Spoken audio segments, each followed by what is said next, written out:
So in today's experiment, we're gonna use the reflux apparatus to conduct the reaction. All right. So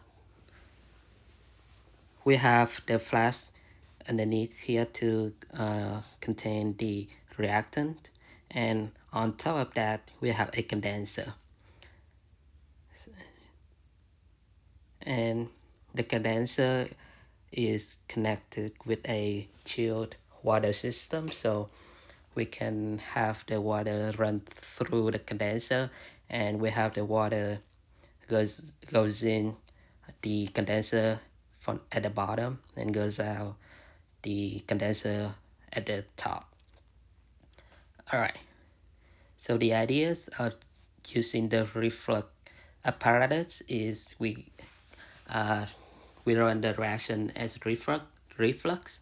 This is a term that means the reaction is carried out at the boiling point of the solvent, or in this case, the mixture of reactions and products.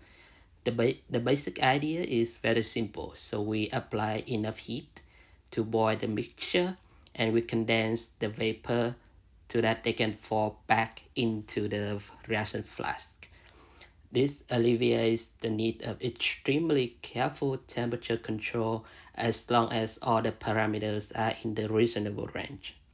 Because if the condensation is efficient, a reaction can be left this way almost indefinitely if needed. All right. So we're gonna use the condenser to maintain the solvent level of the reaction. So if we heat the reaction, it's gonna evaporate, but with the condenser, it's gonna condense and reform the liquid and fall back into the reaction flask. All right, so make sure we check the condenser for leaks. So if we see any water leaks of the condenser, then we need to use another one. All right, so make sure we don't see any water leaks in the condenser. Make sure that we assemble the reflux system before getting the chemicals. All right, always we just get the chemicals after we assemble the reaction system, and we combine the alcohol. In this reaction we use 2.5 milliliter and 3.5 milliliter of the carboxylic acid into the rock bottom flask, and make sure we add a stir bar into that as well. Then we attach the flask to the reflux system, and we carefully add 0.5 milliliter of sulfuric acid, the catalyst, through the condenser. All right, so we're gonna add the sulfuric acid from the top of the condenser into the reaction, and make sure we do that carefully because sulfuric acid is very dangerous to work with. And then we're gonna reflux the reaction for 1 hour. Okay, after 1 hour or after the reaction done, we need to separate and purify the product. Imagine that this is the reaction mixture, the reaction flask. So what do we have in the reaction mixture? Well, we have the ester, we have water, we also have the sulfuric acid because this is a catalyst. We also have the carboxylic acid as well because we use excess amount of the carboxylic acid. So how do we separate the ester out of the other three compounds?